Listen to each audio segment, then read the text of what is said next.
I entered into a contract marriage with Justin. He provided the money, and I provided the service. He was cold and quiet. I was professional and never crossed the line. Right as our contract was about to end, he pushed the divorce papers in front of me.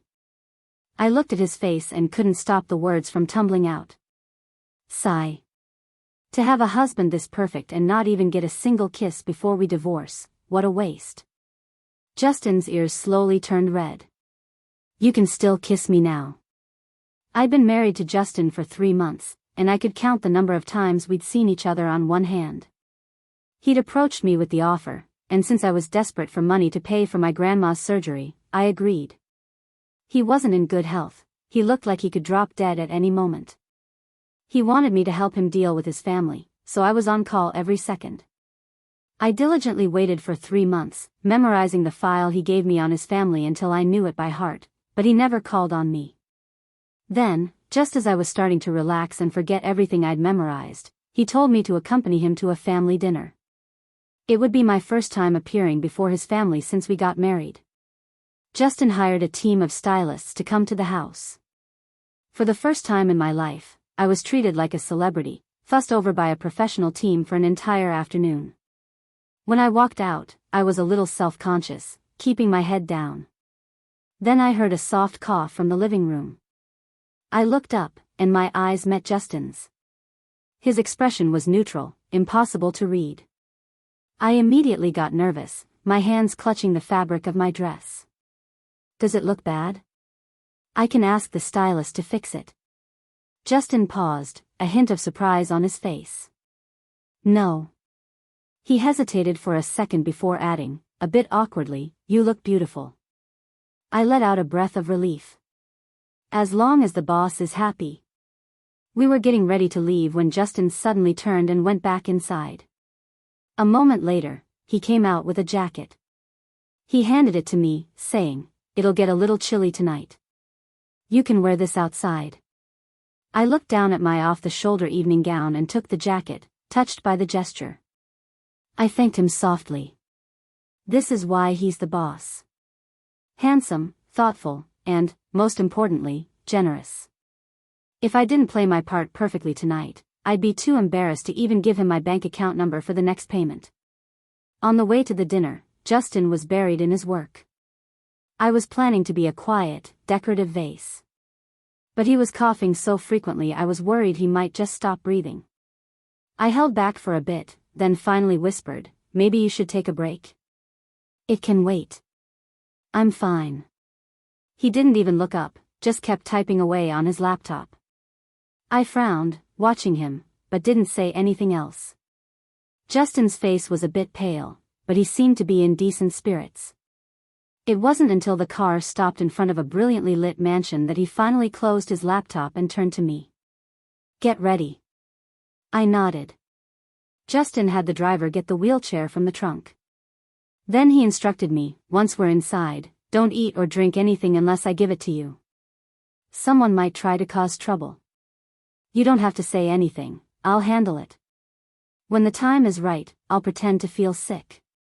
When you see my signal, just play along, and we'll slip out early. I committed every word to memory, and a small smile escaped my lips. Justin was adjusting his suit jacket and glanced up, a bit puzzled. What are you smiling about? I quickly waved my hands, pressing my lips together. I'm just so nervous I think I'm losing my mind. Don't worry about me. I couldn't exactly tell him I was smiling because the way he said slip out was so at odds with his serious expression that it was actually kind of cute. No, he didn't seem like the type who would appreciate being called cute. I looked down, forcing myself to be serious. You don't have to worry. I'll be fine once we're inside. I absolutely won't let you down. Justin was quiet for a few seconds before giving a soft He reached out and patted my shoulder. Don't be scared. I looked up, stunned, just in time to see him lean over and open my car door. Justin had the kind of face that was exactly my type. Now he was so close that my whole body tensed up. I couldn't help but swallow hard. I heard his voice, very near my ear. Tonight, I'm counting on you, my dear wife. I pushed Justin's wheelchair through the door. Before I even had time to be nervous about attending such a fancy party, someone with a wine glass was walking toward us. I saw Justin pull the blanket on his lap a little tighter, raising a half-closed fist to his lips to let out a couple of coughs. He beat the man to the punch. Calvin, I'm afraid I can't drink with you tonight. Hearing the name Calvin, my mind instantly flashed to the family file Justin had given me to memorize. Calvin, currently one of the top contenders for the family inheritance. I snuck a glance at him. He was thin and wore a pair of gold-rimmed glasses, which gave him a somewhat scholarly air. I heard him say to Justin in a half-joking tone, I haven't even said anything yet. Justin coughed again, his face looking even paler than it had in the car. While I was dutifully playing the part of a concerned caregiver, Calvin's gaze suddenly shifted to me. He was still smiling, as if we were old friends. My nerves instantly tensed. Well, since Justin isn't feeling well today, how about you drink this one for him, sister-in-law? Speaking of which, I haven't even given you two a wedding gift yet. Consider this my toast to the happy couple. I'll send a proper gift over in a few days. He held the glass out to me, his eyes looking straight at me through his lenses, his expression leaving no room for refusal. The surrounding chatter seemed to have died down. I remembered Justin's warning before we came in, and my mind raced. I stared at the glass for 3 seconds, then let out a soft sigh and gently pushed it away. I appreciate the sentiment, Calvin, but I really can't drink. I lowered my head, my voice catching as if I were about to cry. To be honest, I just had a miscarriage. He was our first child, and it was all my fault for not being more careful. I raised a hand to pretend to wipe a tear from my eye. So I swore to myself that I'd take better care of my body from now on. No drinking, no smoking, no, well, you know. Maybe, just maybe, our baby will find its way back to us one day. You'd wish that for us too, wouldn't you, Calvin? I looked up at him, hoping he could see the sincerity in my eyes. Calvin's expression was complicated. He glanced from me to Justin, who was still looking down, coughing softly. After a moment, Calvin pulled his glass back, his face a mixture of emotions. Oh, well, don't worry. There will be other children. If you need me to help you find a doctor, just let me know. Just then, someone from across the room called his name. Calvin patted Justin's shoulder and walked away. I watched him approach a graceful woman with long hair.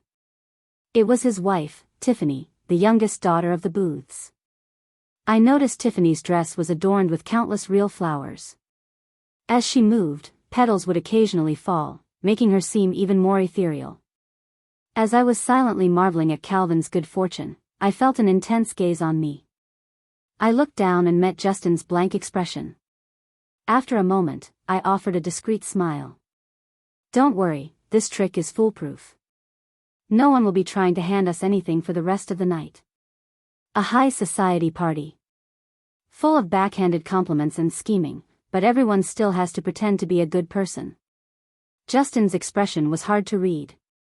After a long pause, he slowly nodded, praising me without a trace of emotion. Well done, Nora. My eyes curved into a smile. As long as the boss is happy. I'm worth every penny. Following Justin's lead, we found a quiet corner to hide in. Maybe the emotional roller coaster had been too much for him, because Justin was now coughing even more severely. I was a little worried and leaned in to ask him if he needed some water. Before Justin could answer, I heard a grating voice. Well, look at you. Still alive. You've got some tough luck. I frowned and looked up to see a guy with spiky red hair who looked like a rooster. Justin's cold voice cut in. Thanks to you. I just had a mystic borrow some of your life force from me the other day. I should be good for another 50 years, no problem. I quickly pressed my lips together and coughed to smother a laugh, mimicking Justin. I recognized him now. The rooster was Justin's second brother, Johnny. They were both his brothers, but why did this one act like such a child? I quietly sized him up as he let out a cold laugh. Enjoy running your mouth while you can, Justin. Who knows how long you've actually got left? I couldn't help but purse my lips, feeling deeply annoyed. Johnny was completely different from Calvin, from his personality to the way he handled things. He was clearly much cruder. I zoned out for a second, lost in thought, and accidentally made eye contact with him. He suddenly grinned, his gaze landing on me like I was a toy. Your luck with women is pretty good, though, Justin. An escort of this quality must have cost you a pretty penny, huh? Wow. I call him crude, and he starts barking like a dog. I was about to say something, but Justin's cold voice beat me to it. Johnny, I hear you've been in touch with H Group recently. He lowered his head slightly, casually adjusting the blanket on his lap. If I remember correctly, H Group's CEO just snatched one of Calvin's shipping routes a while back. I wonder if you had anything to do with that. Johnny's face immediately changed. That's ridiculous. Are you trying to drive a wedge between me and Calvin with some made-up story? Justin remained calm and said nothing. I silently recalled the information from the file. Right now, the most likely heirs to the Smiths' fortune were Calvin and their sister, Stella. And Johnny was publicly on Calvin's side. My mind raced, trying to sort out the relationships, while Johnny grew visibly more agitated. You think nobody knows what you've been up to, Justin? You should worry about yourself first. Justin didn't even bother looking at him. I'm already on death's door. What could I possibly do? He finished his sentence with a sudden, violent coughing fit. I jumped, immediately leaning over to check on him. Just then, Justin shot me a look.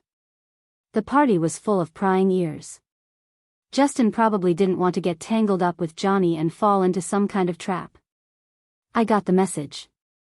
I straightened up and, sticking to my principle of not starting trouble, tried to look at Johnny as politely as possible.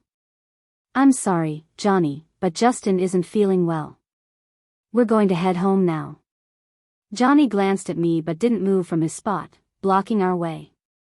Justin kept his head down, his coughs muffled and incessant. My tone hardened. Justin's medicine is in the car. Are you going to take responsibility if something happens because you're stopping us from leaving? Johnny's eyes narrowed, his voice dripping with contempt. You're just a tool Justin bought. You really think you're somebody?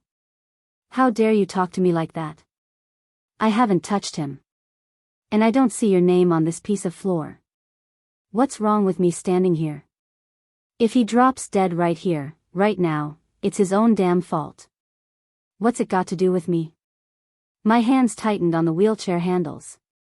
I thought leaving would be simple, but I hadn't counted on a shameless idiot blocking the path. Justin managed to get a few retorts in between his coughs, but Johnny was unmovable. I forced myself to stay calm while I frantically tried to think of a plan. My gaze swept over Johnny's neck. His collar was a little loose from his outburst, revealing a patch of red skin underneath. It looked like an allergic reaction. I narrowed my eyes. A theory formed in my mind, and I adopted Justin's cold tone. If you're going to talk like that, I guess you wouldn't mind if your little affair with Tiffany came out, would you? Justin's coughing stopped for a second. Johnny's eyes went wide, and he stared at me, his gaze deadly. I remained perfectly calm, a slight smile playing on my lips. I knew my gamble had paid off. We're all family here, Johnny. It's better for everyone if we can just be civil, don't you think? Johnny didn't speak, his eyes turning vicious. I had no doubt that if we were alone, he would have tried to kill me to shut me up. But now the leverage was on our side. He could glare all he wanted, but we weren't going to be the first to back down. The thought gave me confidence. I smiled and met his gaze, repeating myself. Please move. Johnny was silent for a long moment before finally stepping aside, his face livid. I immediately started pushing Justin away. As we passed him, Johnny suddenly hissed at Justin, "You just wait, Justin." I glanced at Justin. I knew Johnny thought Justin had told me about the affair. Justin was taking the fall for me, but he seemed happy to do it. I heard him suppress a cough, his tone laced with a hint of gloating. Gladly. After we left the estate, Justin returned to normal and asked me, "How did you know about Johnny and Tiffany?" I grinned. I didn't. I was bluffing. Justin raised an eyebrow, gesturing for me to continue. As I pushed him toward the parking lot, I explained, "Your file mentioned he has a mild pollen allergy, right?" His collar was loose, and I saw some red on his neck that looked like an allergic reaction. It just turned cold, so it's not exactly peak allergy season. And given his status, it's unlikely some girl he's seeing would be careless enough to get close to him with flowers. I looked around, then stopped the wheelchair and pointed. A mild pollen allergy usually requires close contact with flowers. Based on the landscaping around the estate, you wouldn't run into much pollen unless you went looking for it. So he must have had close contact with someone holding flowers tonight. And what a coincidence, Tiffany's dress was covered in real flowers. I just decided to take a shot and see what happened. Justin listened quietly, a look of slight surprise on his face. You'd risk a bluff based on just that? There are plenty of ways he could have been exposed to pollen. I shrugged. So what if I was wrong? I would have just played dumb and said I mistook him for someone else. Justin didn't say anything, but his gaze grew deeper as he watched me. I met his eyes without flinching, speaking seriously. At the end of the day, truth and lies are just bargaining chips. It's all about moves and counter moves. You have to be willing to attack to find an opening. It's better than showing weakness and letting them lead you by the nose. I started pushing the wheelchair again. He turned his head away, so I couldn't see his expression. We walked in silence all the way to the car. I stopped, walked around to face him, and looked down with a smile. Of course, being defensive has its advantages, but my style is more like what you saw today. If you think I handled it badly, you can tell me how I should have done it, and I'll change next time. Even though I believed my approach was the right one for the situation, this was, in a real sense, my first collaboration with Justin. If the boss didn't like my methods, I was willing to listen. For no other reason than the fact that he paid well. Justin looked at me for a long moment, then suddenly ducked his head and chuckled. He stood up from the wheelchair, and for the first time, I saw a genuinely happy smile on his face. Don't change a thing. That was perfect. On the way back, Justin was working again. I'd heard he was a workaholic, but I never imagined it was this bad. I couldn't persuade him to stop, which left me spending the entire ride wondering if I'd still get my money if he died. When we got home, Justin went straight to his study. I took off my makeup, showered, and after a moment's hesitation, poured a glass of warm water to bring to him. This was the first time we'd spent the night together since getting our marriage certificate, and for some reason, I felt a little nervous. When Justin opened the study door, he had already taken off his suit jacket. He was just in a white shirt, with the top 3 buttons undone. He looked a little surprised to see me and asked in a low voice, "Do you need something?" My eyes landed on the hint of collarbone visible beneath his shirt, and I involuntarily swallowed. Wait, was that a cluster of lilies of the valley tattooed on his collarbone? Lilies of the valley. My favorite flower. Return to happiness. I loved that meaning. Because in life, happiness always seems so fleeting, while pain is a constant companion. But even so, everyone grits their teeth and holds on. Fighting desperately against fate's relentless blows and torments, perhaps waiting for that one moment when happiness returns. I never thought Justin would like lilies of the valley, too. I was a bit mesmerized, my eyes fixed on his collarbone, completely forgetting to be subtle. It wasn't until he quietly pulled his collar together, cleared his throat, and stepped aside that I snapped out of it. "Come in and talk."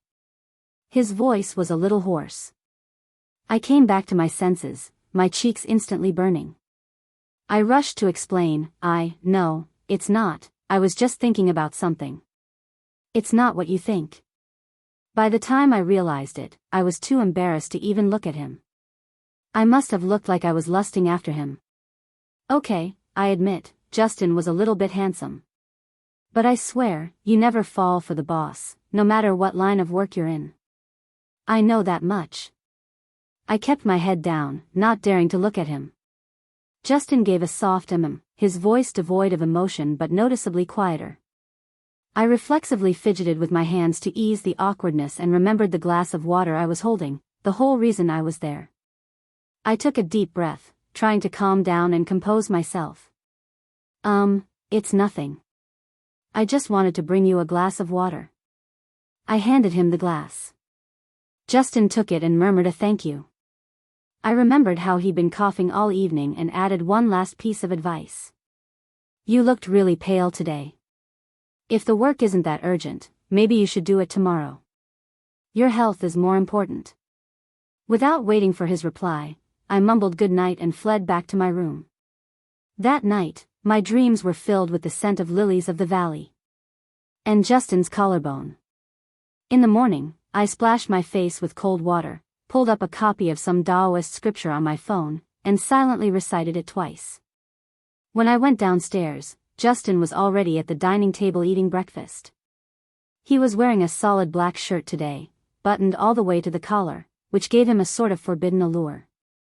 The image of the lily of the valley tattooed collarbone from my dream flashed in my mind again. I quickly recited my calming mantra, kept my eyes on my own business, and sat down at the table properly. Morning. Justin seemed to have just finished eating. I saw him put down his utensils.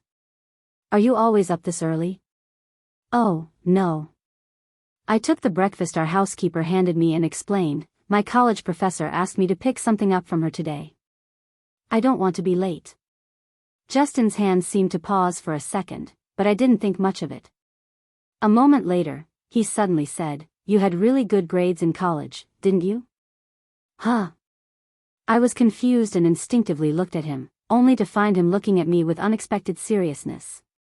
I swallowed my food and nodded. They were okay.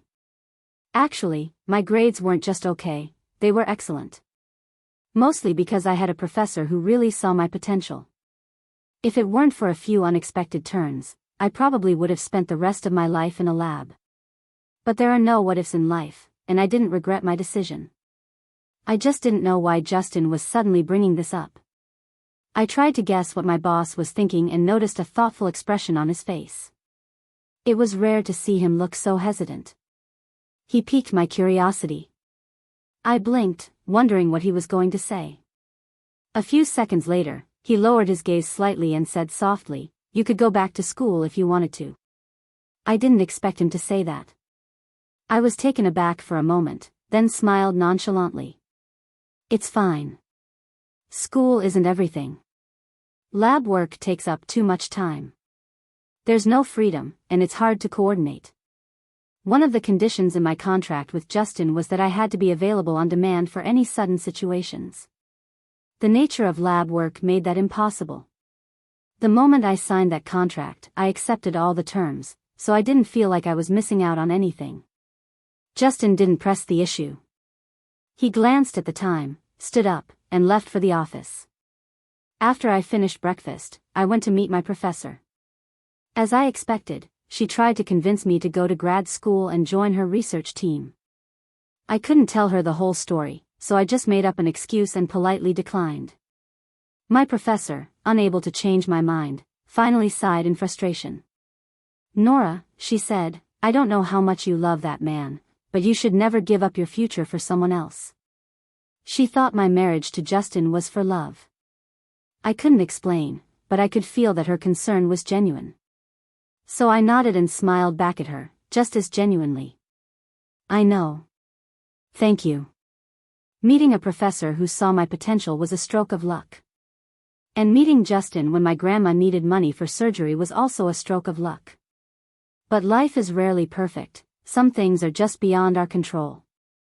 I chose what I thought was more important, and as long as I don't regret it, that's enough. After parting with my professor, I checked the time. It was almost lunch. I thought about Justin's pale face this morning and, after a moment of hesitation, decided to bring him lunch at his office. I texted Justin, but he didn't reply. Fortunately, he had given me his office address and instructions on how to get to his floor before, so I found the executive elevator from memory. The elevator went straight to the top floor. The moment the doors opened, I could feel the tense atmosphere in Justin's office area. There weren't many people on the top floor, but everyone seemed incredibly busy, rushing around with hushed footsteps. Carrying the lunchbox, I stepped out of the elevator and slowed my own pace, infected by the mood. I scanned the area and saw Justin's assistant. The assistant was on the phone, but his eyes met mine. We made eye contact for 3 seconds before he gestured for me to go into the inner office. I did as he said. As I passed him, he whispered, "He isn't feeling well today. We've already called an ambulance. Could you please ride with him to the hospital? We need a family member present." My heart tightened. I quickly asked, "Is it that serious?" The assistant gave me a reassuring smile and explained, "No, but we need to put on a show." He gave me a knowing look. I understood, nodded, and tiptoed into Justin's office. It was even quieter inside than it was outside. I saw Justin lying flat on the sofa with his eyes closed. For some reason, it reminded me of my grandma during her final days. A wave of panic washed over me, and I practically ran to his side. But before I could get a clear look at him, Justin's eyes slowly opened. I looked down into them. His gaze was clear, and he didn't seem to be in any pain. I breathed a sigh of relief and tried to smile at him, though it probably came out a bit strained. Because I heard Justin's deep voice say, in a tone of rare gentleness, "Don't be scared. It's okay." The ambulance arrived quickly. A professional medical team carried Justin out, and I went with him to the hospital. Justin was indeed feeling unwell from overwork, but it wasn't serious. He was admitted to the hospital for an IV drip. The private hospital's VIP room was fully equipped, but the smell of disinfectant made it feel a bit cold. After the doctor left, it was just me and Justin in the room. I turned my head and saw him sitting up in bed, already working on his laptop. The sight made me laugh out of sheer frustration. I strode over and snatched the laptop from him. Justin frowned, looking at me with disapproval. "Give it back. Dude, you're literally in the hospital. Can you give it a rest?" The doctor had just told me he was working himself to death, and my temper flared. I hate people who don't value their own lives. I put the laptop behind my back and stared at him with a cold smile. What work is so urgent that it can't wait? Are all the people you employ just sitting around collecting a paycheck? Justin stared at me, his eyes dark. I met his gaze without backing down. After a long moment, he looked away and said in a low voice, "Some things can't be delegated." "Why not?" "I don't trust them." I froze. Justin's expression had, at some point, taken on a cold, harsh edge. A million thoughts raced through my mind. I didn't know if he was trying to hint at something or warn me. Justin didn't say any more. I pressed my lips together, torn between my role as his employee and my conscience. In the end, I moved the laptop even farther away. I stood there, looking at Justin from a distance, and said softly, "Justin, do you know why my grandma passed away even though her surgery was a success? It was because of my aunt and uncle. For a house, they killed their own mother. Justin, I don't understand. Is life really so unimportant in some people's eyes?" Just as my junior year of college started, my grandma's heart condition worsened. A simple stent was no longer enough, she needed open heart surgery. That was when Justin approached me, proposed the contract marriage, and promised to arrange for a top surgeon and cover all her medical expenses. My grandma had 2 children in her life, my uncle and my mother. My uncle didn't want to save her. I had no choice but to agree to Justin's offer. The surgeon Justin found was incredible. The surgery was a success, and within a few months, my grandma had recovered enough to handle her daily life without any problems. The house she lived in was a small, single-story home in an old neighborhood, a bit far from my university. I lived in the dorms, so once she could take care of herself again, I went back to school. Toward the end of my junior year, right before finals, my uncle called to tell me my grandma had passed away. I couldn't accept it. I had just video chatted with her the night before. The little old lady had been cheerfully telling me to come home for dumplings that weekend. I rushed home. The first thing my aunt and uncle said to me was, "Your grandma didn't leave a will, so by law, this house goes to me as the first in line." I was on the verge of a breakdown, holding myself together by a thread. My uncle's words made me deeply uncomfortable and suspicious, so I decided to check the security camera footage. My aunt and uncle didn't know I had installed a camera with audio recording in that room, afraid something might happen to my grandma when she was alone. Through the footage, I learned that her house was slated for demolition and redevelopment. One house in exchange for 3 new apartments. My grandma wanted to sign the house over to me. My uncle refused and, along with my aunt, threatened her. If she didn't give all 3 apartments to them, they would Photoshop explicit pictures of me and spread them all over my university. My grandma was literally angered into a heart attack. Her life-saving medication was right there, within reach, but my aunt and uncle threw it in the trash and watched her suffocate to death. I personally sent my aunt and uncle to prison. I didn't have money for a proper burial plot for my grandma, so I chose a green burial for her, same as my mom. It was cheaper. After I'd done all that, I found the will my grandma had hidden. She left everything she had to me. In my darkest moments, I thought about joining her. But my grandma had told me, "Nora, when grandma's gone, you have to love yourself even more than I did. As long as you always love yourself, you'll always live in happiness. Don't do anything foolish. Live a good life." In the end, I listened to my grandma. Before I graduated, I took the initiative to contact Justin and express my commitment to our agreement. On one hand, he had done me a great service with my grandma's surgery, and I couldn't forget that debt. On the other hand, I had come to understand the importance of money. If I had been wealthier, maybe I could have rented an apartment near campus and brought my grandma to live with me. Maybe then she wouldn't have been murdered. The thought made my nose sting, and I forced myself to stop talking. Justin watched me, his eyes dark and his voice a little hoarse. "Why didn't you come to me for money? I would have given you what you were owed." I pulled myself together and managed a smile. It's not that I was broke. I had grandma's house, after all. Although I would never sell it. I walked back over to him, leaned down slightly, and looked him straight in the eye. "I'm not telling you this for pity. I just want you to know that life is more fragile than you think. A warning from your body, someone else's malice, even a single moment of your own carelessness can be fatal. Whatever you're fighting for or protecting in the Smiths, you have to be alive to do it. You should value your own life a little more." Justin didn't speak. After a long pause, he finally gave up arguing and lay back down on the bed. I watched him slowly close his eyes, as if to rest. Just as I thought the conversation was over, he said, "I don't want to die. It's just that no one has ever cared if I lived." I paused, my heart suddenly racing. Perhaps his illness had lowered his defenses. I felt like I could see the tightly shut door to his heart, and the key was right within my reach. I swallowed silently and said, my voice soft but firm, "Even if no one else cares, you have to care about your own life. As long as you always love yourself, you'll always live in happiness." I repeated the words my grandma had told me, this time for Justin. He didn't answer. He seemed to have fallen asleep, but I think he heard me.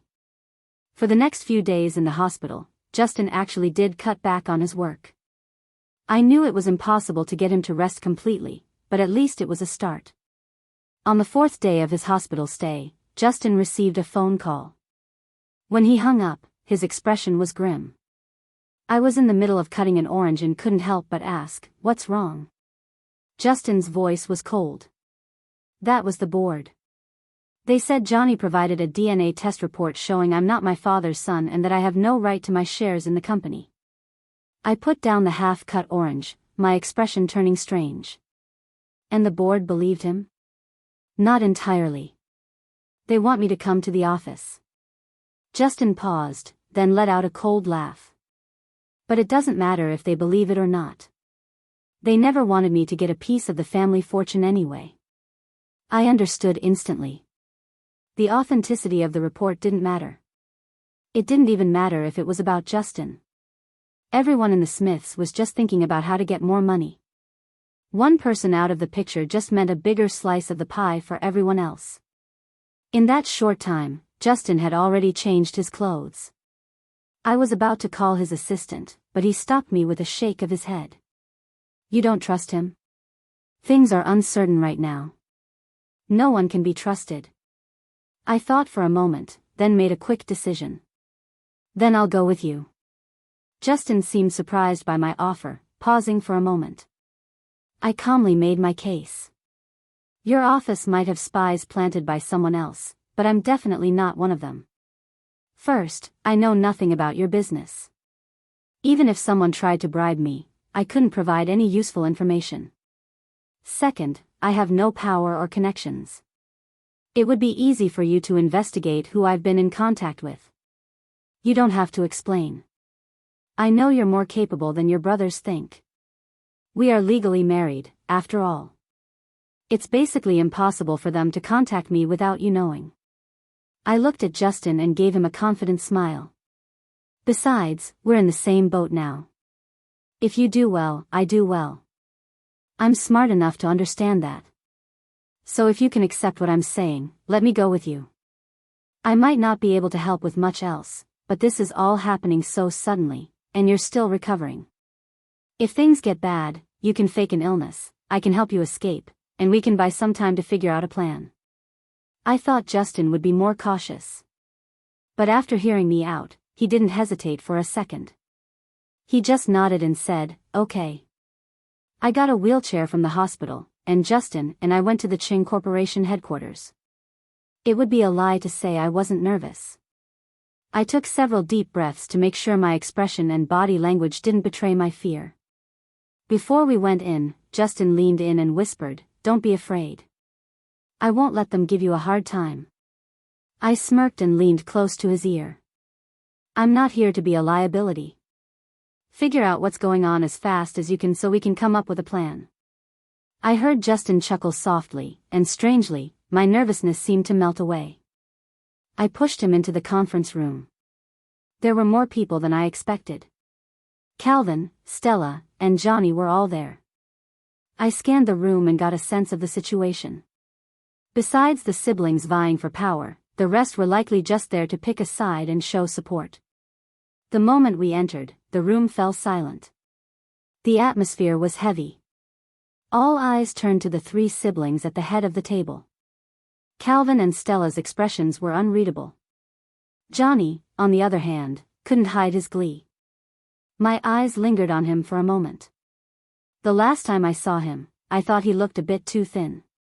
But today, his entire presence felt off, almost strangely twisted. Justin had me stop near the entrance. He got straight to the point. I demand a new DNA test. No one in the room seemed to have expected him to be so direct, to not waste a single word. For a good 30 seconds, no one spoke. I subtly observed everyone's reactions and was surprised to see a hint of a smile on Stella's face. Johnny was the first to snap out of it. He slammed his hand on the table and jumped up. What do you mean by that, Justin? Are you accusing me of faking it? Before Justin could respond, Stella spoke up, her voice laced with impatience. If you have something to say, say it. Cut the noise. I could tell she didn't even bother to hide her disdain for Johnny. Johnny didn't dare lash out at her and just let out a defiant snort. Justin didn't even glance at him, addressing the entire board instead. First, Johnny obtained my DNA for testing without my consent. I reserve the right to pursue legal action against him for invasion of privacy. Second, the authenticity of this report is unknown. To convict me based on it is far too reckless. I watched him quietly. Even though Justin was in a wheelchair, his presence was as powerful as anyone's in the room. Unless a third party is involved and a new test is conducted transparently for all to see, I will not accept your demand for me to surrender my shares. His gaze swept over everyone present, his voice calm but sharp.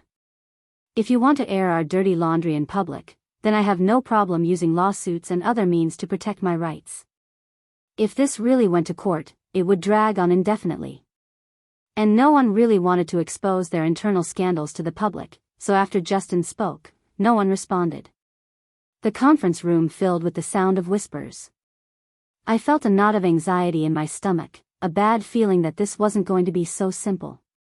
Justin's gaze finally settled on Calvin, Stella, and Johnny. I followed his line of sight and saw that the three of them looked completely unfazed, not a hint of panic on their faces. The bad feeling in my gut intensified. Sure enough, Calvin glanced at Johnny, and Johnny immediately had his assistant bring over some documents.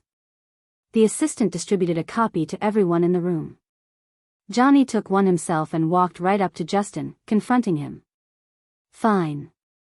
We'll talk about the DNA later. This is a stock purchase agreement you drafted with someone else, found in your office. You were planning to sell your corp shares to a competitor? The room erupted in chaos. My heart sank, and I instinctively looked at Justin. He was examining the contract, his expression grave. I never drafted this contract. What proof do you have that this has anything to do with me?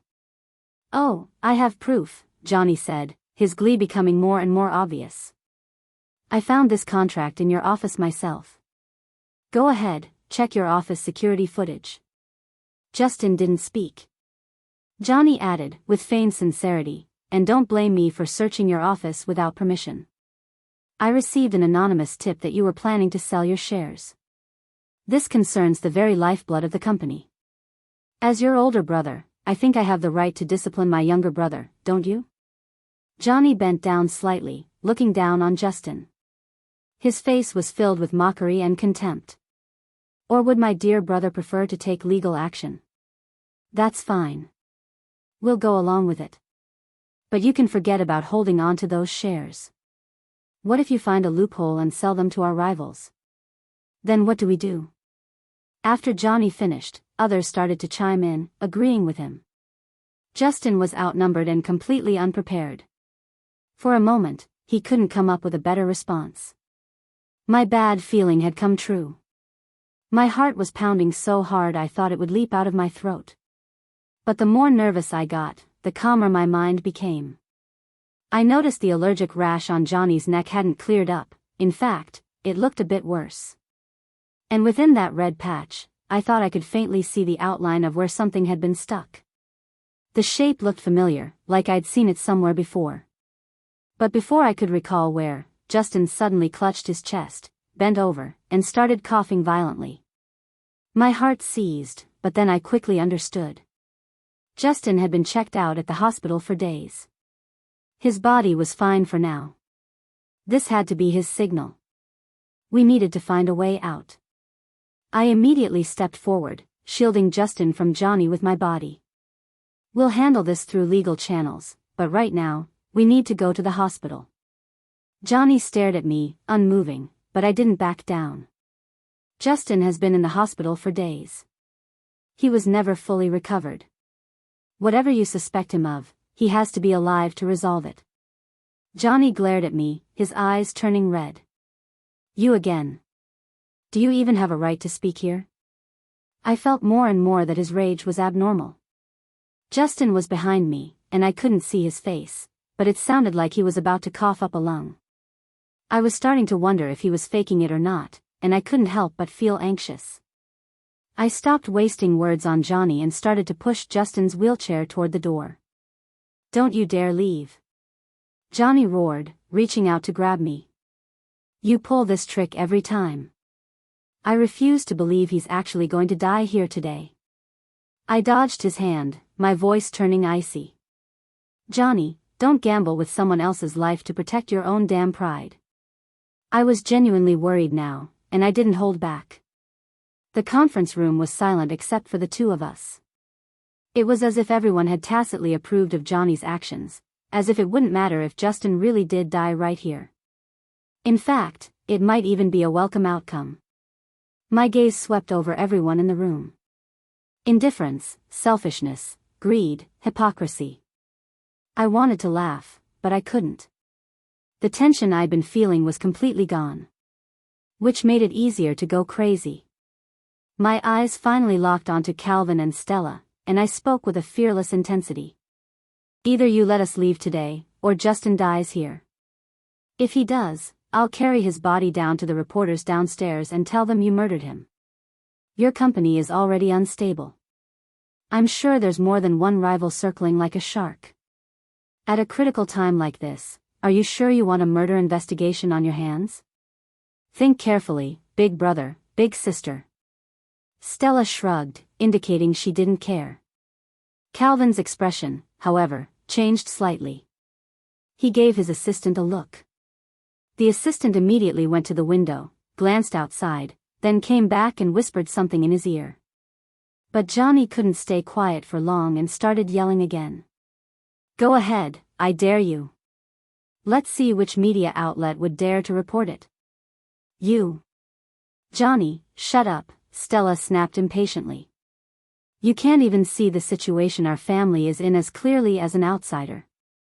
It's pathetic. Calvin stood up and started playing the part of the good guy. Nora, I know you're worried, but let's talk this out calmly.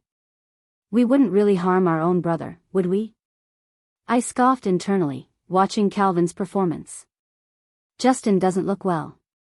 Why don't we have him rest in the lounge? It would be safer to call an ambulance to come here. No need, I said coldly. The doctor came with us in our car. Just let us leave. Oh, is that so? Then you should hurry. We don't want to delay things if Justin is coughing so badly. We can discuss everything else once he's feeling better. With both Calvin and Stella having spoken, Johnny had no choice but to back down, no matter how unwilling he was. With no one blocking our way, I immediately pushed Justin out of the room. It wasn't until we were back in the car that Justin returned to normal. He looked at me, confused. You called reporters? Nope. I gave him a sly smile. On my way up, I noticed a group of photography enthusiasts downstairs. They seemed to be having some kind of event. I was bluffing. This building is so tall they can't see what's happening on the ground floor. It was a gamble. All I can say is, the internal situation at Ching Corp is truly tense right now. No one is willing to take any risks. Otherwise, who knows how things would have turned out. Now that I could relax, I felt my legs go a little weak. Justin seemed to notice my lingering fear and reassuringly squeezed my hand, a brief touch. You did very well back there. Thank you. I smiled at him. Aside from his pale face, he seemed fine. But I still asked, just to be sure, are you really okay? He had already taken out his phone and started working, replying casually, my lungs aren't that weak. Huh? I was stunned. Then why did Calvin let us go? For the same reason, Justin glanced at me, his voice cool and clear. They didn't dare to gamble. It dawned on me. But that also meant the fight for the Ching fortune had reached its most critical stage. No one could afford to show a single weakness. My mood grew heavy, and I fell silent. Justin was talking to someone on the phone. After a moment, his face turned grim. The old man is dying. So that's why they're in such a hurry to get rid of you. Do you hold a lot of shares? The four of us kids have the same amount. For once, Justin didn't continue working. He put his phone away and leaned back against the seat, letting out a soft sigh. I never wanted to fight them for the inheritance, he said suddenly. I looked at him, surprised. His gaze was distant, fixed on something ahead of him, his tone as calm and composed as ever. But I didn't have a choice. In a family like this, the Smiths is, at its core, a very traditional, feudal clan. They value bloodlines, and there's a clear line between the main family and the branch families. Even as an illegitimate son, I'm still my father's biological son. No matter how much others look down on me, what's mine is mine. Being born into a family like this, a lot of things are out of your control. Even if I wanted to give up my share, the others wouldn't allow me to upset the balance. They would never believe I'd truly given it up. Not unless they were sure I had no chance of ever coming back, or, if I were dead. That would be the easiest solution for them. Justin's words were brutal, but it was the reality he had faced since birth. I looked at him seriously, my hands clenching into fists in my lap. Justin suddenly gave me a slight smile. It wasn't a beautiful smile, but because he was so handsome, it looked beautiful anyway. I'm sorry for dragging you into this. But don't worry. If things really go south, I'll make sure you get away safely. His words didn't move me. I looked at him and asked softly, why give up? Why give up? I repeated. You said it yourself, it's rightfully yours. If it's yours, why would you give it up? Justin just looked at me, not answering. I didn't care. We'd come this far, there was no turning back. Since Justin had already thought about what would happen after he died. Then I'll just have to think more about what happens while we're alive. There's always a way out. And when you've got nothing to lose, you've got nothing to fear. I grabbed a bottle of water from the car, twisted it open, and shoved it into Justin's hand. We've been pushed this far. If it comes down to it, we'll take a bite out of them. If we're going down, we're taking someone with us. Justin's expression turned a little strange. I didn't think much of it. Going crazy is fine. If I'm not happy, no one gets to be happy. I twisted open another bottle of water for myself. Then, under Justin's confused gaze, I clinked my bottle against his. I declared, full of fighting spirit, let's screw him over. We went back to the hospital first, where Justin immediately checked out. I didn't stop him this time, just confirmed the post-discharge instructions with the doctor to have some peace of mind. Then we went straight to his company. The first thing Justin did when he got to the office was pull up the recent work schedules of all the staff who reported directly to him. He wasn't letting anyone else into his office now, it was just the two of us. I didn't know anything about his company and couldn't help, so I just sat nearby and watched him. Justin was incredibly focused when he worked. He scanned documents quickly, one hand unconsciously twirling a pen. After a little while, he put the papers down. Ahem. He coughed lightly.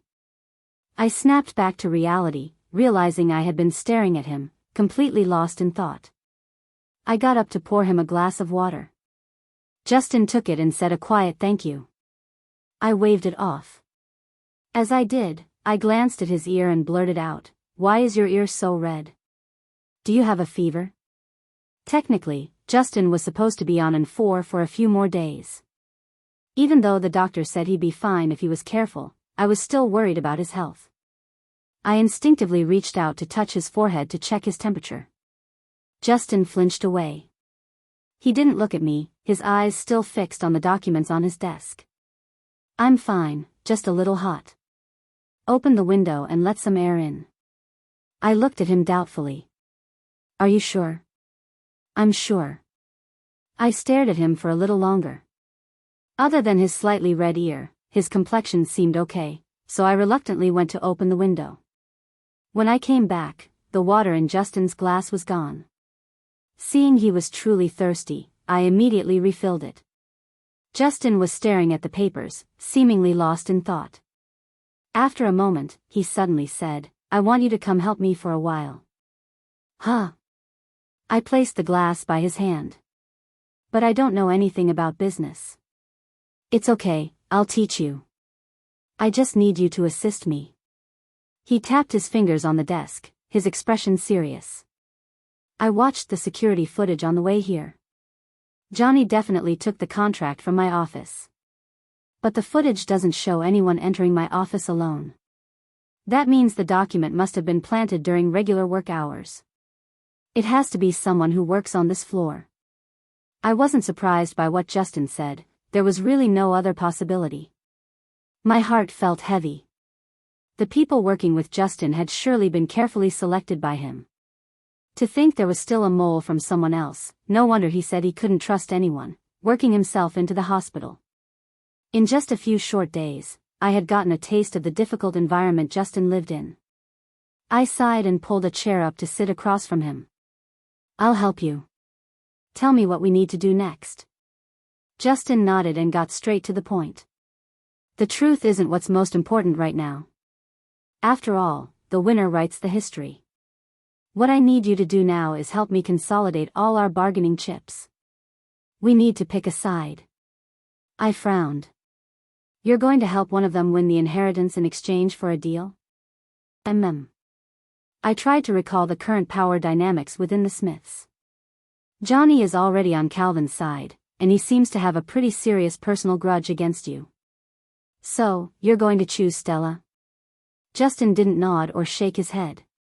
His fingers started tapping unconsciously on the desk again. I'd noticed he had this little habit whenever he was deep in thought, so I stayed quiet and didn't disturb him. Johnny isn't necessarily on Calvin's side. I looked at him, confused. A sharp glint appeared in Justin's eyes. Didn't you bluff your way into finding out he's having an affair with Tiffany? No one is willing to give up their inheritance to pave the way for someone else, especially not someone with Johnny's personality. Justin's words made the pieces click into place in my mind. It dawned on me. You're saying he's colluding with Tiffany to backstab Calvin? But why would Tiffany help him? I asked, puzzled. It's obvious to anyone that Calvin is much smarter than Johnny. Why would Tiffany risk it? I don't know. But I have a feeling there's more to it between Johnny and Tiffany than just a simple affair. I rubbed my temples, feeling like my brain was about to explode. Justin waved his hand, stood up, and pulled several folders from a nearby cabinet, handing them to me. I'll investigate that. For now, I'm going to teach you the basics of the job. And so, I was thrown into the deep end, working for Justin. Just consolidating and filtering through all the leverage Justin had at his disposal took us nearly a month. The old man was now hanging on by a thread, kept alive by sheer money. All the factions in the Smiths were making their moves, and even I could feel the immense pressure. During this time, Johnny even had a court summons delivered. Justin had spent the last month maneuvering, and he'd finally bought us some time before the lawsuit began. When I saw Johnny this time, he looked even stranger than before. His cheeks were so thin they were almost sunken. He slammed the courier envelope onto Justin's desk, a sinister grin on his face as he stared at us.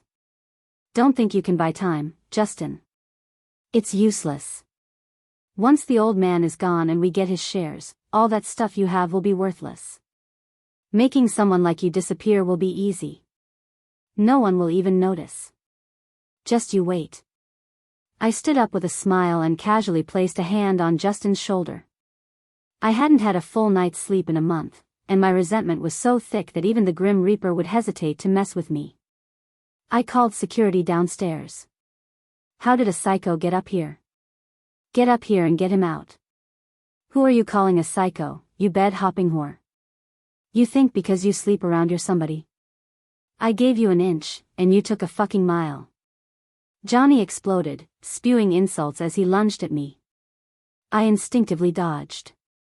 Justin stepped in front of him, blocking his descending hand, and then, without hesitation, punched him square in the face. I saw the look on Justin's face and knew he was genuinely furious. Are you crazy, Justin? You dare hit me? Justin stood between me and Johnny. I could only hear his cold, sharp voice. Get out. Johnny started yelling insults and prepared to fight back. Justin didn't flinch, facing him head-on, his voice calm. The police station is 300 meters to the left. If you hit me now, I'll start spitting up blood for you. For a rare moment in this situation, I detected a hint of Justin's dry humor. But humor wasn't the point. I immediately pulled out my phone and held up the screen with 911 dialed. Justin hadn't looked at me, but he seemed to trust that I would back him up, immediately continuing, whether I disappear after the old man dies is up for debate. But if you get caught in a scandal right now, you'll definitely be the one to disappear. Johnny froze. He stared at us, his eyes bloodshot, which made me very uncomfortable. Just then, security arrived. I opened the door and, dropping my smile, gave Johnny a cold look. I don't have to show you out, do I, Johnny? Johnny shot me a venomous glare and left, muttering curses under his breath. As he brushed past me, I noticed that the marks on his neck, the ones that looked like something had been stuck there, had multiplied. After Johnny left, I closed the door and looked at Justin seriously. I suspect Johnny is injecting some kind of new drug. Justin's expression changed, his eyes darkening as he looked at me. How do you know? Haven't you noticed how quickly he's lost weight? And compared to the last 2 times, I barely said anything today, but he immediately tried to get physical. I gestured to my neck. He has injection marks on his neck. His mental state is extreme, aggressive, and irritable, all very similar to my uncle. The main reason I was able to send my uncle to prison was his involvement in the use and sale of a new type of synthetic drug. Thanks to him, I became extremely sensitive to the traces it left behind and the reactions people had after injecting it. I thought for a moment and added cautiously, I just think it looks similar. I can't be 100% sure.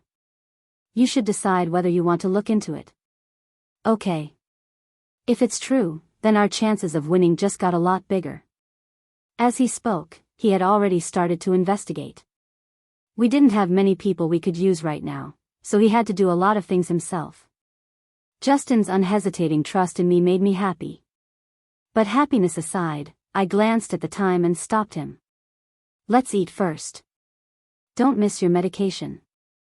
Justin looked at me with a hint of resignation, trying to bargain with his eyes. I stared back at him, unyielding. After a long moment, he let out a soft sigh. You've really got me wrapped around your finger. It's for your own good. I pulled him to his feet and shot him a slightly playful, coquettish glance. As expected, Justin fell silent. His ears started to turn a faint red again, and he became much more compliant. It had been a month. I had him figured out. He was a total sucker for this. In the following days, Justin was constantly out and about, while I stayed at the office to keep things running smoothly for him. I had prepared for many possibilities, but I never expected my visitor to be Stella. I was a bit stunned when Stella walked into the office. I had only seen her once before, at that board meeting. If it weren't for her powerful presence jogging my memory, I might not have even recognized her. She came alone. After entering and scanning the room, she raised an eyebrow at me. Justin's not here? I stood up and smiled calmly. He's out. What brings you here, Stella? I led her to the sofa and poured her a glass of warm water. Stella took the paper cup but didn't drink from it. She looked at me, a smile on her face, but it didn't reach her eyes. I know you two have been making the rounds lately. I'm here to discuss a partnership. I didn't respond, just watched her, assessing. Stella put down the water and played with her hair. You don't have to be so guarded. Calvin can pull Johnny to his side, so it's not strange for me to come looking for Justin, is it? It wasn't strange. Although all the siblings held the same number of shares, there were differences in the legitimacy of their bloodline, the support they had from other shareholders, and the assets each had accumulated over the years. At this point, the inheritance would inevitably go to either Calvin or Stella. Our job was to choose the more promising candidate to make a deal with. As I was scrutinizing her intentions, she was scrutinizing me. The room was so quiet you could hear a heartbeat. After a moment, she was the first to let out a soft laugh, relaxing her posture and leaning back on the sofa. The atmosphere seemed to instantly loosen. Don't worry, I didn't come empty-handed. She tossed a USB drive onto the table. This has the evidence of Johnny's faked DNA test, plus a relationship chart of the people he's been seeing recently. You'll need it for the lawsuit. I looked at the USB drive but didn't touch it, my own smile softening. What kind of partnership did you have in mind? Stella didn't answer right away. Instead, she asked with a hint of surprise, can you speak for Justin? My smile didn't falter. I can. A look of interest appeared on her face. I thought you two had a contract marriage. We did. But I didn't know if Stella actually knew that or if she was just trying to bait me. Sticking to the principle of the less you say, the fewer mistakes you make, I just smiled without a word. The look in Stella's eyes grew more and more intrigued. She suddenly said, I saw it at the last meeting. You're very smart. The whole thing with the reporters was a bluff, wasn't it? In such a short time, you were able to see through the state of the Smiths, attack them right where it hurt most, and make them afraid to take a risk. You're bold, decisive, and smart. No wonder Justin married you. Her tone was sincere. I didn't doubt that she was genuinely complimenting me. But I still didn't speak. She didn't seem to care and continued on her own. Of my 3 brothers, one is too arrogant, one is obviously an idiot, and Justin is the only one I actually respect. But to be honest, I never really saw him as a competitor. I don't deny that he's capable and intelligent, but his health is too poor. No one would support a dying man to inherit the corporation, so he was never in the running from the start. Stella was speaking the truth. But her attitude still made you want to punch her a little. I did some digging. Justin has been up to quite a lot behind our backs over the years. They just want his shares, but I know he can offer more. She picked up the cup of water I had initially poured for her and drank it in one gulp. When you're choosing a partner, you naturally choose someone smart. Both you and Justin are far better than the others. Work with me. I'll inherit the company, and I'll make sure you both get what you're owed. When Justin got back, I told him what had happened. To my surprise, he wasn't shocked. A thought instantly flashed through my mind. Did you let her investigate you on purpose? Justin nodded, a hint of a smile in his eyes as he looked at me. You catch on quick. So you've decided to go with Stella?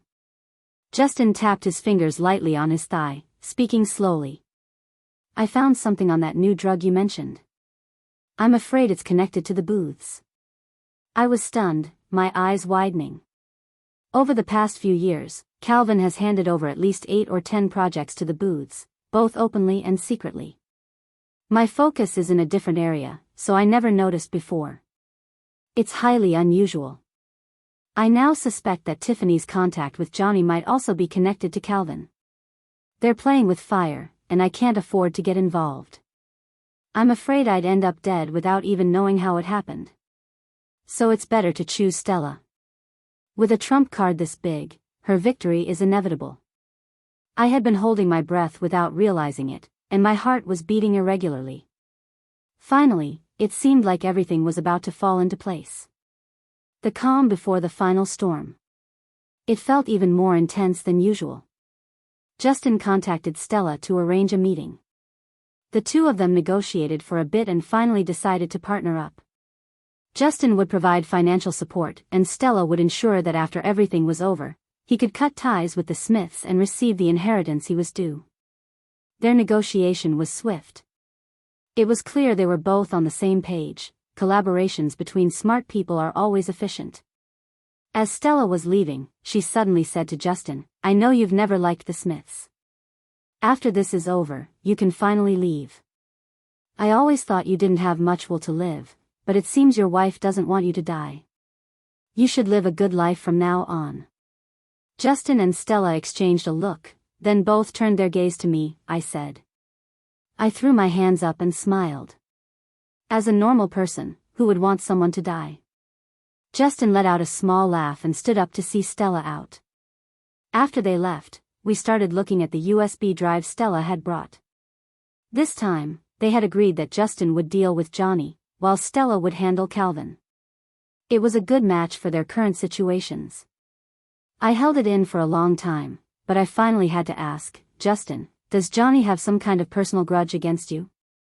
I feel like he doesn't just want your shares. He just can't stand to see you do well. Justin didn't deny it. He always looked down on me for being illegitimate. But that's not the main point. The real issue is that he was dating a girl in high school.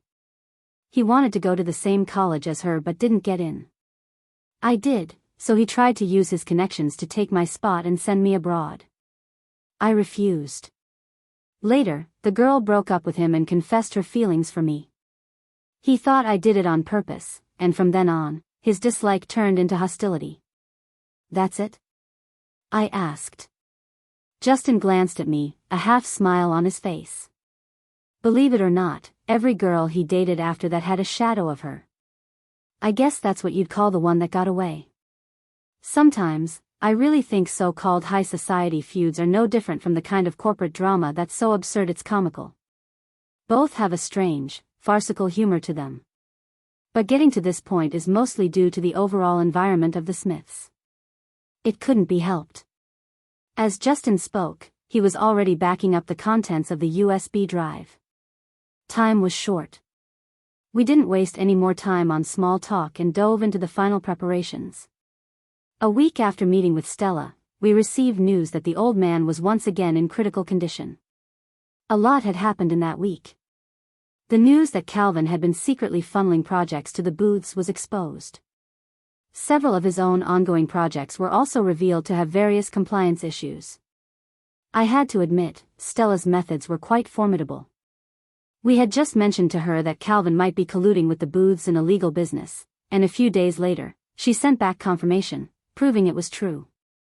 But we didn't need to worry about Calvin now. Justin and I were focused on Johnny. Justin contacted H Group, trading his real estate resources for their help. As he put it, he didn't plan on staying in real estate anyway. The resources he had accumulated over the years might as well be put to good use. Besides, H Group was a direct competitor of the corporation. As long as H Group was around, Corp could never be the undisputed leader. Staying on good terms with them would make our exit from the Smiths smoother. Justin had been in the Smiths for years. He couldn't fight the whole corporation on his own, but if he gave H Group leverage, it would be a significant blow to the family. Even if Stella wanted to go back on her word and come after us later, she would have to consider that. It was a kind of check and balance. These were things I only figured out later. In the moment, as soon as the news of the old man's condition arrived, Justin acted immediately. Last time, it was Johnny who called a board meeting with forged evidence to try and oust him from the company. This time, it was Justin holding the real evidence and calling the meeting. I once again accompanied Justin to the headquarters. It was the same group of people, except Calvin and Stella were absent. Johnny arrived long after the scheduled time.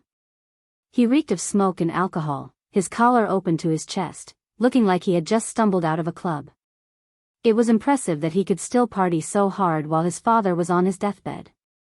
"Why'd you drag me here in such a hurry? Accusing me of colluding with H Group on a smuggling operation? You've got to be kidding me." He had a cocky, nonchalant attitude, as if he was certain nothing could touch him. Justin didn't waste any words on him. He gave me a look. I plugged the USB drive with all the organized evidence into the computer and projected it for the entire conference room to see. There was the evidence Stella gave us of Johnny faking the DNA test. And the forged contract had been planted by a secretary in Justin's office. The secretary's family was in gambling debt. Her younger sister had recently gotten involved with Johnny, so he used that leverage to get the secretary to help frame Justin. Stella had put together a complete chain of evidence. Johnny stared at the screen, offering no rebuttal. For a rare change, Justin wasn't in a wheelchair. He stood up, walked over to Johnny, and said coldly, "As for you framing me, I'll let my lawyers handle the specifics in court. But you used the corporation's name in an attempt to collude with H Group on a smuggling operation. That has caused significant damage to the company's reputation. You have proof?" Johnny scoffed, his face still full of defiance. Justin gestured to me, and I played the audio recording provided by H Group. This was the evidence Justin had traded for. When Johnny went to meet with H Group, they had brought a micro camera and recording device. Johnny, representing Calvin, had proposed trading one of Corp's land transport routes for one of H Group's sea routes. He also tried to pull H Group into a smuggling business with them. He promised that if H Group helped Calvin win the inheritance, Calvin would share a portion of Ching Corp's resources with them. In the recording, H Group's representative only said that he couldn't make the decision and needed to consult his superiors. It was Calvin's arrogance that was to blame, sending Johnny as his representative, who walked right into their trap. But I remembered that H Group had indeed taken one of Corp's transport routes. However, the recording was mostly Johnny's voice. H Group had turned on them and made a deal with Justin because Justin offered them more, and the recent rumors were very unfavorable for Calvin. They were just looking out for their own interests, avoiding any unfavorable situations. But this was enough. Johnny had no way to fight back. After the recording finished, the conference room was in an uproar. The color drained from Johnny's face. Justin, still with his cool and detached demeanor, said, "The evidence is right here. If you don't believe it, H Group's representative can come and testify." Johnny's breathing grew heavy. I saw his hands clench into fists at his sides. Afraid he was about to lose it again, I instinctively rushed to Justin's side and pulled him back slightly. Justin gave me a blank look, then glanced at Johnny and quickly understood. He turned his head and gave me a reassuring smile, subtly shielding me with his body. "Johnny, the Smiths has a 100-year-old clean reputation. You and Calvin nearly tainted it. This won't be settled so easily." Johnny let out a cold laugh, adopting a what-the-hell attitude. "You think you can do anything? This garbage recording? You couldn't even get a decent AI to fake it. Justin, you don't actually think this little bit of evidence is enough to take down me and Calvin, do you? You really overestimate yourself." "He can't, but the police can." Stella's voice suddenly came from outside. A moment later, she appeared at the doorway with several narcotics officers. Justin and I exchanged a look, and I let out a sigh of relief. Stella looked at us, her expression unreadable. "The old man is gone." I was stunned for a moment. Justin, however, was very calm, just nodding to acknowledge the news. Stella took a deep breath, ignored Johnny, and addressed the entire room of shareholders. "Calvin is suspected of drug trafficking and smuggling. He and his wife, Tiffany, fled the country this morning. Johnny was his accomplice and has also been injecting a new type of drug. We have submitted the evidence to the police, and he will be taken in for investigation. With my father's passing, the company is in a state of flux. According to my father's will, I will be temporarily assuming the role of chairperson. I ask for your cooperation during this time." After she finished, she ignored the reactions of the others and turned to the police officers, speaking politely. "That's Johnny. Thank you for making the trip. It's our duty. We should be thanking you for the tip and the evidence." While Stella was speaking, one of the officers had already handcuffed Johnny. When Johnny heard that Calvin had fled, his eyes went wide with disbelief. Even as the police were escorting him away, he was still shouting that it was impossible, that Calvin would surely come and bail him out. I was still in a daze long after Johnny's voice had faded. It seemed the long and tumultuous affair had finally come to an end. Our job was done, but Stella still had a lot on her plate. As she was leaving in a hurry, she patted Justin's shoulder, a rare, relieved smile on her face. "I'll keep my promise to you both. Thank you for everything. Get some rest." Justin nodded and softly told her, "You got this." Stella rushed off. I watched the shareholders trail after her, endlessly pestering her with questions. The noisy scene made our corner of the room feel remarkably peaceful. It was only then that it finally started to sink in. We were really free. I couldn't help but smile, feeling cheerful as I asked Justin, "So, what do we do now?" Justin's face was calm. "Well, let's go to the hospital." It was a rare occasion for Justin to suggest going to the hospital himself. This time, he ended up staying for a whole month, even earning himself a few days in the ICU. As his legal next of kin, I was subjected to a month-long, heartbroken lecture from his attending physician about taking better care of him. I was lectured so much I felt like I needed a hospital bed myself, but I didn't dare talk back and just resigned myself to listening. Ironically, Justin, the patient himself, was getting better and better. The doctor said he had been running on fumes and dealing with emotional turmoil. Now that his mood had improved and he was being well fed and cared for, he was naturally recovering. I was quite relieved because it seemed like Justin was genuinely starting to care about his health. Because he was stuck in the hospital, we only heard about the aftermath of the Smiths' drama in bits and pieces. For example, Calvin and Tiffany had been caught and extradited back to the country. Their operation was apparently quite large. It was like pulling a loose thread that unraveled a whole network, exposing numerous people and turning into a major national case. Stella had officially taken over as the chairperson of Ching Corp. According to the old man's will, his shares were to be divided equally among his children. But given Calvin and Johnny's situation, the board unanimously decided to transfer their shares to Stella and Justin. Justin immediately refused the transfer and proposed to withdraw from the company, turning over his shares and his subsidiary companies to Stella. He only took the inheritance he was due as a son. Stella kept her promise and, as a bonus, gave Justin Calvin and Johnny's shares as well. Justin officially cut all ties with the corporation.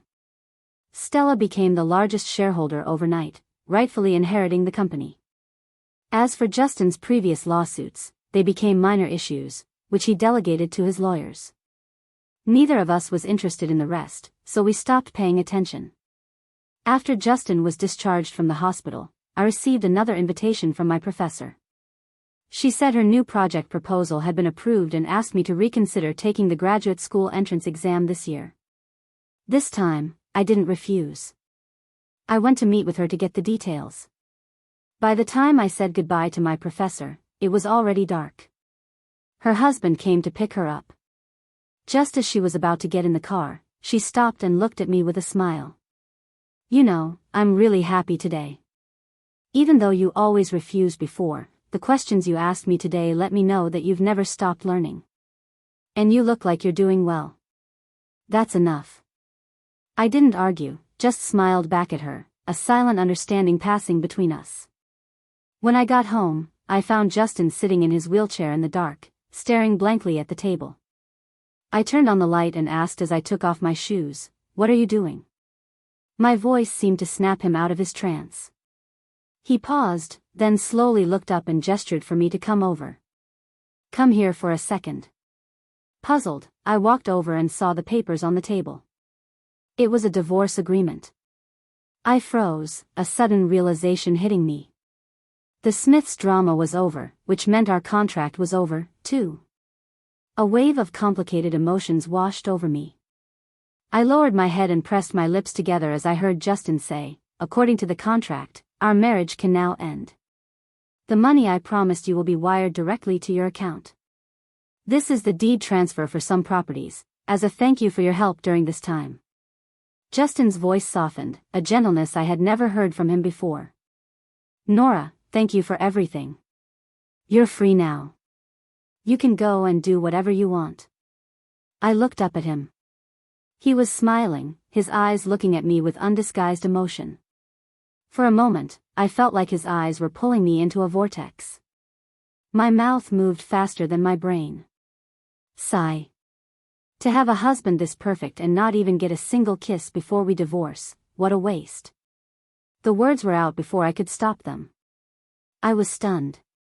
It was Justin whose ears turned a visible shade of red, but he chuckled softly. "It's okay. We're still married. You can still kiss me."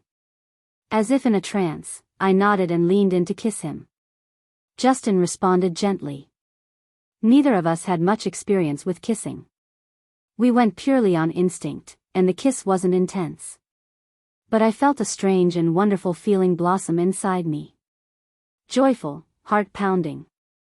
After our lips parted, I happened to glance out the window. The stars tonight were exceptionally bright. I picked up the divorce papers from the table, folded them, and put them in my pocket. Under Justin's confused gaze, I took hold of his wheelchair. Just as I had done so many times over the past few months, I began to push him forward. "We can talk about the divorce later. Let's go look at the stars first." Epilogue, Justin. I am an illegitimate son, a shameful existence. I knew this from a very young age. From the moment I was brought into the Smiths' home, I understood that this was a place that devoured people whole. There was no such thing as family affection here. Everyone lived for their own self-interest. Especially for someone with my status, being targeted, framed, and bullied was perfectly normal. I was born with a heart that was weaker than most. But my so-called father, for all his faults, had plenty of money. The fortune he'd spent on me over the years wasn't for nothing. If I was careful, I was no different from a normal person. But in the Smiths, I continued to pretend to be sick. It made the others lower their guard around me and reduce the frequency of their attacks. Later, for various reasons, I entered into a contract marriage. Her name was Nora Lynn. She agreed to cooperate with me because she needed money for her grandmother's surgery. On the surface, we were each getting what we wanted. But in reality, I have to admit, I had selfish reasons. Much later, she asked me why I had chosen her for this marriage. At the time, we had just reunited after a short separation and were lying in bed, her head resting on my shoulder. Hearing her question, I subconsciously touched my collarbone, where I had a tattoo of a bundle of lilies of the valley. I gathered my thoughts and slowly told her the story. I used to live a very suppressed life. I didn't see much meaning in it and always thought I would die young, so I bought a burial plot for myself in advance.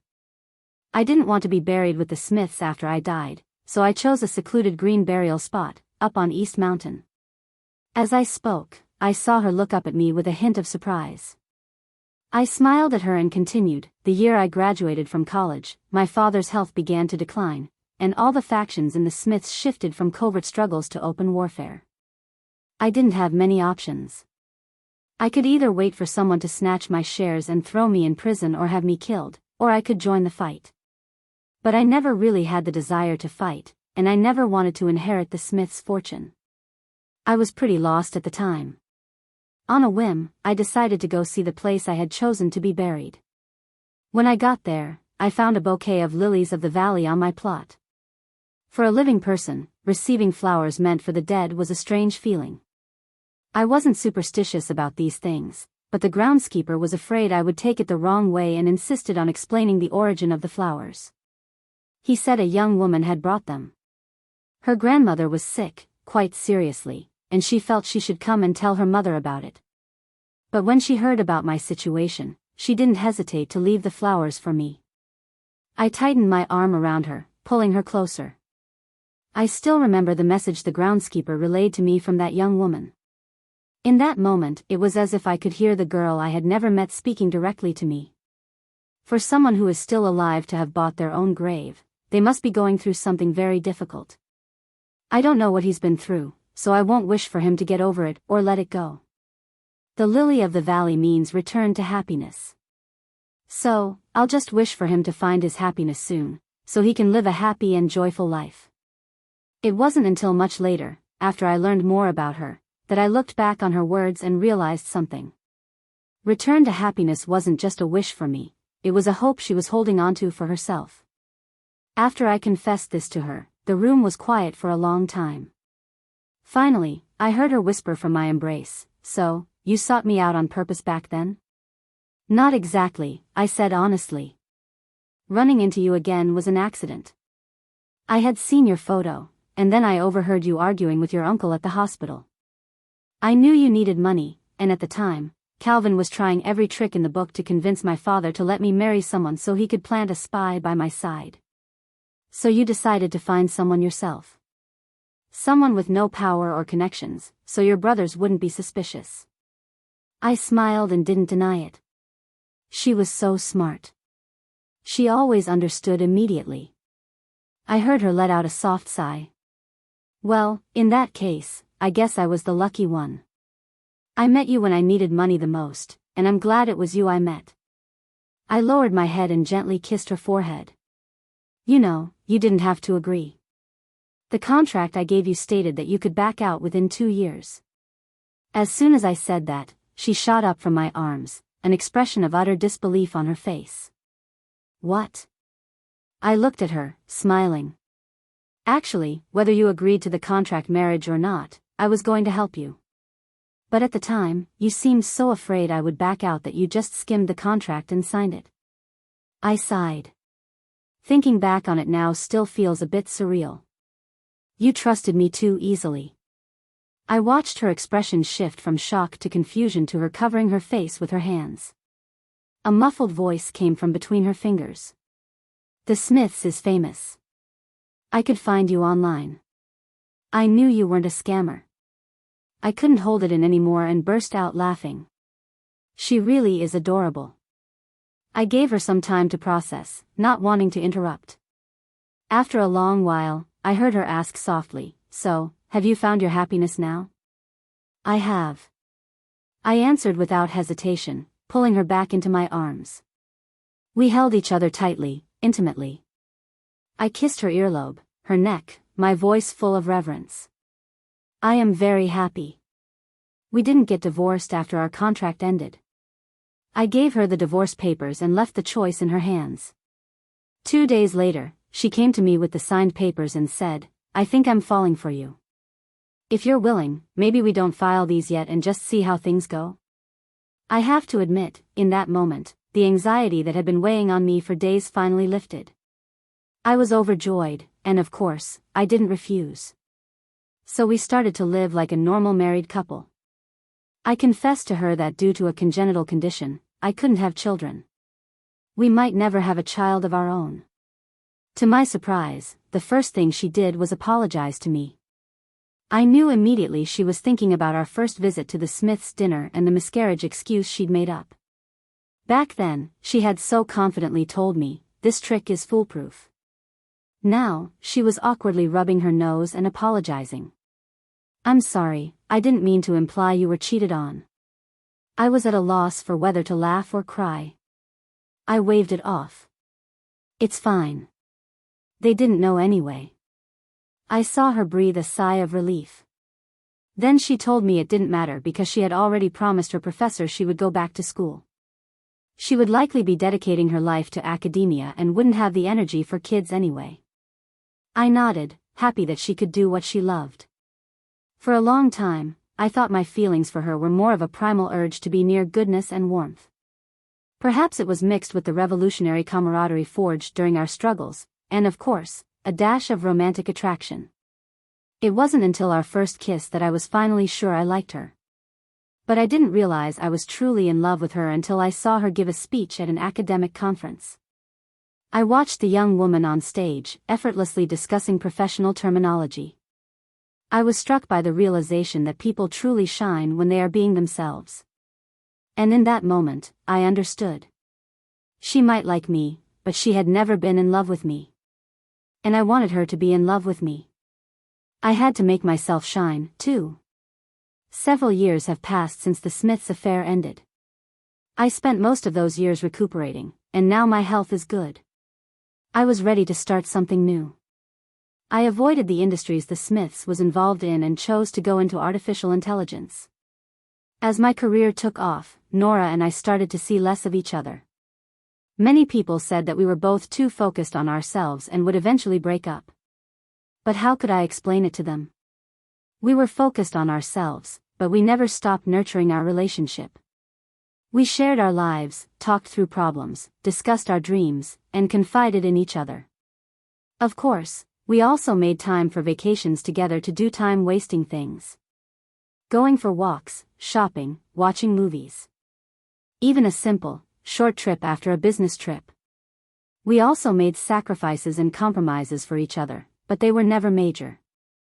In fact, it was precisely because we were both striving to better ourselves at the same pace that we were always able to love each other as better versions of ourselves. Just as I want to give her more and better love, I must first become a better version of myself, right? At least, after all these years, none of the naysayers have been proven right. And once my career was firmly established and I had made a name for myself in the industry, I was invited to speak at a conference.